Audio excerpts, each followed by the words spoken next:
네, 어제 코스피, 코스닥 양시장 모두 큰 폭의 낙폭을 기록했습니다. 그로 인해서 오늘 시장까지도 수급 공백에 대한 불안감이 맴돌고 있는데요. 전략들 확인해 보도록 하겠습니다. 위즈인베스트의 김영철 팀장, 김종효 위원과 함께합니다. 안녕하십니까? 예, 안녕하세요.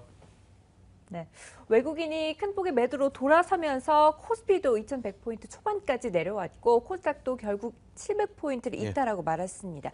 현재 지지선을 다시 한 번 더 확인해 봐야 될 텐데요. 어제 시장 어떻게 평가하시나요?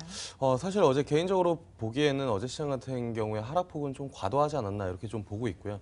그리고 이제 외국인들 기관 쪽 매도가 나왔는데 특히나 이제 외국인들 수급 보면은 대부분 이제 삼성전자 쪽에 포커싱이 되면서 삼성전자 쪽 지수가 한 3%대 하락을 하면서 지수 낙폭을 더 크게 만든 그런 상황이었다 이렇게 좀 보시면 좋을 것 같습니다. 그리고 사실 어제 이제 장 마감 이후에 대부분 이제 마감 시황 코멘트를 올라오는 곳에서 그렉시트하고 그다음에 미국 금리 인상에 대한 부분들로 대부분 시장을 조정의 이유를 찾은 그런 상황인데 사실 뭐 객관적으로만 놓고 보면은 국내 시장은 어제 조정을 받았고 상대적으로 중국이랑 일본 시장 같은 경우에는 다시 한번 좀 상승 흐름들을 이어갔거든요.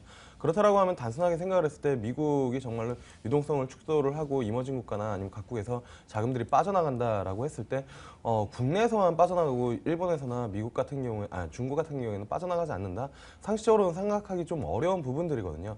개인적으로 평가할 때 상대적으로 중국이나 일본보다는 국내 증시에 대한 뭐 매력도 또는 이제 그 모멘텀이 좀 부재한 이유가 이런 수급 요인들을 더 이끌어내는 그런 상황이지 않나 이렇게 좀 볼 수가 있겠고 아시는 것처럼 국내 증시에는 좀 키워드가 부재한 부분들입니다. 일본 증시 같은 경우에는 뭐 오늘 같은 경우에도 뭐 엔화에 대한 엔저에 대한 코멘트가 계속 나오는 상황이고 중국 같은 경우에는 정부 정책 그리고 이제 뭐 선강통, 후강통 그리고 뭐 홍콩 증시와 펀드 교차 판매 이런 이슈들이 이제 지속적으로 좀 나오는데 국내 증시에서는 그러한 모멘텀이 좀 부재가 하지 않나 이렇게 좀 볼 수가 있겠고 모멘텀이 부재하다 보니까 주도주가 부재하고 그러다 보니까 지수들이 좀 힘없이 무너지는 그런 흐름들을 좀 보여준다. 수급적인 측면에서도 그러다 보니까 외국인들과 기관 쪽에서 미국 쪽에서 이제 뭐 여러 가지 이슈들이 발생하면은 차익 실현을 좀 강하게 쏟아내는 그런 현상들이 좀 반복적으로 나타나지 않나 이렇게 좀 판단을 하고 있는 상황이고요. 전반적으로 지수 본다라고 하면은 오늘 같은 경우에는 어느 정도 반등이 나올 가능성이 좀 높다라고 이제 좀 판단을 하고 있고 그 주 키워드 같은 경우에는 삼성전자 쪽에서 좀 잡고 있지 않나. 어제 이제 하락폭 같은 경우가 상대적으로 뭐 롱숏 전략이 좀 나온 건지 좀 부진하게 움직였는데 삼성전자 같은 경우가 갤럭시 S6에 대한 기대감 그 거품 부분들이 좀 빠지면서 주가가 조금 내려오는 그런 현상이다라고 좀 보시면 좋을 것 같고요. 코스닥 같은 경우에 반등이 나올 것이다라고 이제 좀 보고 있는 상황입니다. 그래서 전반적으로는 기존의 주도주였었던 종목들을 분할 매수를 해 나가는 과정이 좀 맞지 않을까 이렇게 좀 판단을 하고 있습니다. 네, 어쨌든 시장을 이끌어줄 만한 모멘텀과 주도주가 부족한 상황입니다. 그로 인해서 오늘 시장까지도 영향을 미칠 수 있겠지만 소폭의 반등은 예상하고 계시는데요. 위원님은 어제 시장 이어서 오늘 시장까지 어떻게 예상하시나요?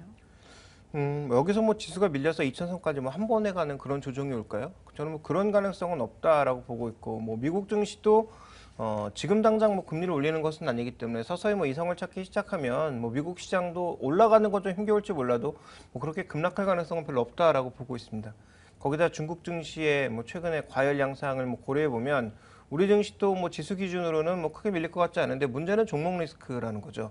어제처럼 뭐 삼성그룹주에 관심이 쏠리면서 다른 종목군들은 모두 내팽개 쳐지는 그런 양상이 너무도 쉽게 나타나고 있다는 것이 문제고요.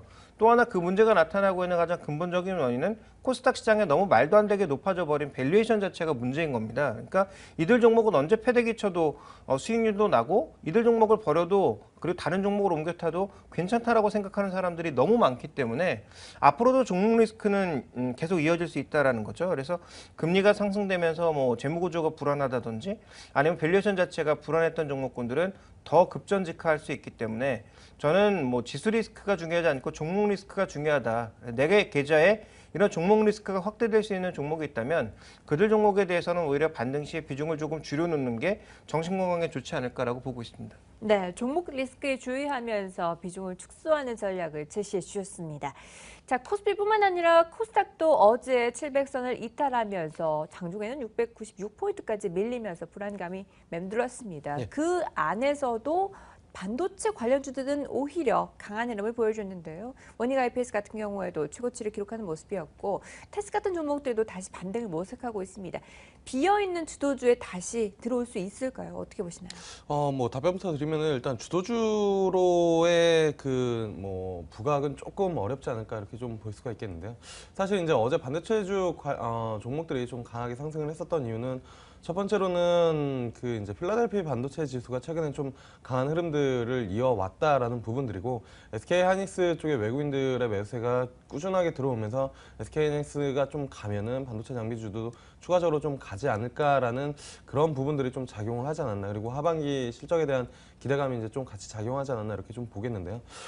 일단은 어제 좀 특징적인 부분은 반도체 쪽에 좀 포커싱이 됐다라고 하면은 삼성전자나 SK 하이닉스 두 종목을 좀 구별해서 볼 필요가 있을 것 같은데 삼성전자 같은 경우 어제 3%대 조정을 받았는데 SK 하이닉스는 외국인들 수급이 다시 한번 들어오면서 어쨌든 지수 대비 강한 흐름들을 좀 보여줬거든요. 앞서도 뭐 간단히 코멘트를 드렸지만 삼성전자 같은 경우에는 갤럭시 S6에 대한 부분들 기대감이 좀 그러니까 줄어들면서 그 주가가 좀 제자리를 찾는 그러니까 반도체 쪽에 대한 실적 부분들이 얼마큼 나올지 추가적으로 성장할지 그 부분에 대한 밸류에이션을 다시 찾아가는 그런 흐름이지 않을까 이렇게 좀 보고 있고 SK 하이닉스 같은 경우에는 뭐 지속적으로 뭐 외국인 종목이다라고 저는 개인적으로 뭐 코멘트를 하는데요. 외국인들이 SK 하이닉스를 꾸준하게 샀을 때 정말로 실패하는 과정을 거의 본 적이 없는 것 같습니다. 그렇기 때문에 작년 하반기 그리고 올 상반기 실적에 대한 부분들이 뭐 선반영이 되면서 근 한 1년간 박스권을 좀 보여주고 있는데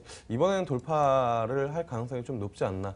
그 돌파할 수 있다라는 요인으로 보는 거는 역시나 이제 수급적인 측면이 가장 좀 주를 이룬다라고 좀 보시면 좋을 것 같고요. 전반적으로 주도주로 좀 부각하기는 조금 어렵지 않을까 이렇게 좀 보고 있습니다. 하지만 주도주보다는 대안주로서는 충분한 매력이 있다라는 부분들이고 하반기 실적에 대한 기대감이 유효하기 때문이다. 이렇게 좀 보시면 좋을 것 같고요.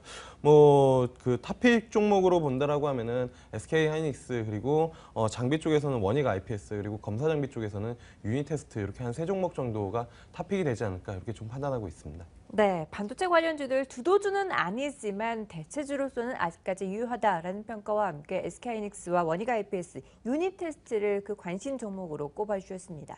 반도체 관련주들 앞으로 시장에 대한 기대감에는 굳건하다라는 증권사들의 긍정적인 리포트들도 참 많은데요. 위원님은 어떻게 평가하시나요? 이것도 뭐 똑같은 결론인 거죠. 아까와. 그러니까 그동안 시장이 약간 환상을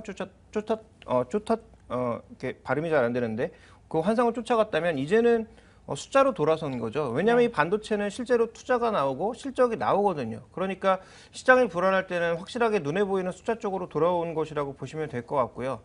그러면 앞으로도 시장이 성장에 집착하느냐 아니면 이렇게 눈에 보이는 숫자에 집착하느냐는 결국은 뭐 금리라든지 정책이라든지 이런 것들에 달려있다고 봅니다. 금리가 올라가면 올라갈수록 시장 리스크가 올라가면 올라갈수록 눈에 보이는 숫자 쪽으로 돌아설 것이기 때문에 시장이 만약에 리스크를 중시한다면 확실한 실적주로 돌아서야 될 것이고 만약에 여전히 시장이 이제 좀 약에 취한 듯이 성장 쪽에만 집착한다면 뭐 화장품이나 바이오 같은 종목군이 올라갈 수 있기 때문에 가장 먼저 판단해야 될 것은 지금 화장품을 사느냐 뭐 그다음에 뭐 이 반도체를 사느냐가 아니라 지금 시장이 리스크를 중시하는 국면이냐 아니면 성장을 중시하는 국면이냐를 먼저 확인하시고 종목 선택을 하시는 게 좋을 것 같습니다. 네, 시장이 리스크를 중시하는 국면이라면 반도체 관련주에 좀 더 무게를 실어볼 수도 있다라는 평가를 내주셨습니다.